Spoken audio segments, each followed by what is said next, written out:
Yo, what up? So Xbox had a not so fun time since announcing this showcase. Layoffs and maybe the death of Halo kind of forces this event to be really good. And then they had 5 games total. That's really going to help the Xbox has no games claim. While this event did have issues for me, it wasn't because of what they showed off. I really liked its format. Going by studio gives it more of a structure. I'd be alright if Nintendo and Sony started organizing it like that. First off is Minecraft Legends. It's still a weird game, but that's what makes it intriguing to me. This is not what I would expect from this series. They spent a lot of time talking about the PvP, but if I were to get it, I would only really play the campaign. I really liked what I was hearing for the strategy element to it, and it was really fun hearing different strats that the devs would use against each other. I feel like this game is either going to be really fun or really okay. It's just so out of pocket, I kind of want to give it a shot, you know? After that was Forza, a series that was always kind of whatever for me. I've always preferred action sports games over sim, so if I were to play something from this series, I would just go play Horizon. But what I did get out of it was the graphics porn that they do in every trailer for a racing game. This game is so pretty, and I was loving just staring at the cars. The detail is insane, and I'm curious to know if each lap will actually feel different like they were saying. I don't know that much about racing games, so I'm unsure if the dynamic weather mechanic can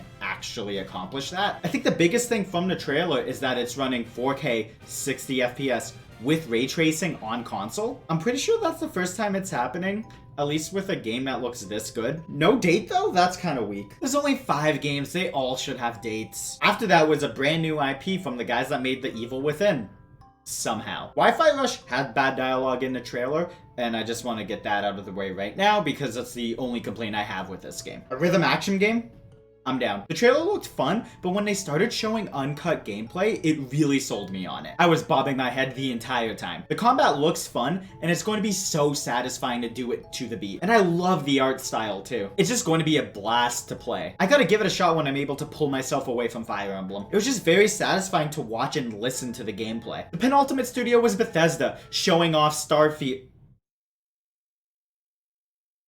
Elder Scrolls Online? ESO is a game that only exists to serve as a good bathroom break during their E3 press conferences. Remember that one guy who was definitely not a paid audience member who would scream his lungs out during E3 when they would talk about ESO? I don't care about Elder Scrolls as much as I do for other Bethesda games, so I was completely checked out during this part. How the fuck was their game not Starfield? Closing the show was Redfall, and it still looks solid. We didn't get anything mind-blowingly new from this trailer. It just did a good job reinforcing what we already knew about it. I feel like this game will be at its best when a group of cracked players are all synergizing their abilities with each other. If you've seen high-level play from their other games, you know how insane they can get. So 4 characters all using their abilities together must be super fun. What they showed off in the trailer is definitely the very tip of the iceberg. It's launching in the same month as Tears of the Kingdom, so that's a huge L for me. Nothing is going to have higher priority than that game for me. And that's it. 3 games we already knew about, one of which didn't get a date, a new expansion for a game I'm convinced no one plays, and a brand new IP being shadow dropped. Maybe I was just expecting more from this because it had Direct in the title, which makes me think of Nintendo Directs. I've been very honest about saying how I only need 1 or 2 games I'm super excited about for me to consider a Nintendo Direct to be good. But when I say that, they also have more than 5 games to talk about. There should have been smaller trailers between all of the games. Imagine if this entire thing was,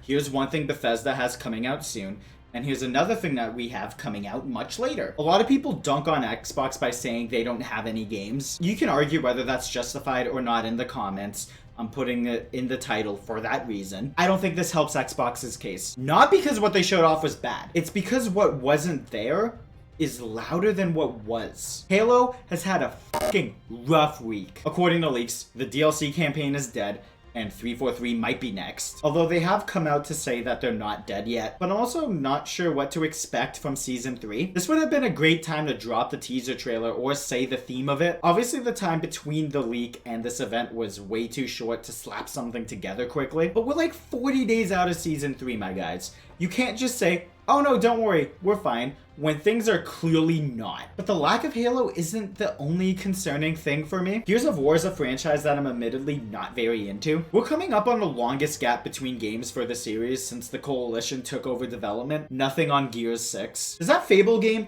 even exist anymore? And that's seemingly not the only game going through development hell right now. I don't remember the last time Rare talked about anything other than Sea of Thieves. And with how many people are leaving the studio, Perfect Dark is shaping up to be Xbox's Beyond Good and Evil 2. From the outside, outside looking in, it seems like Xbox has a really hard time getting studios to finish bigger games. The only ones who are seemingly able to do it are studios they got from Bethesda and the Forza team. Hell, we're approaching the time between Doom 2016 and Doom Eternal.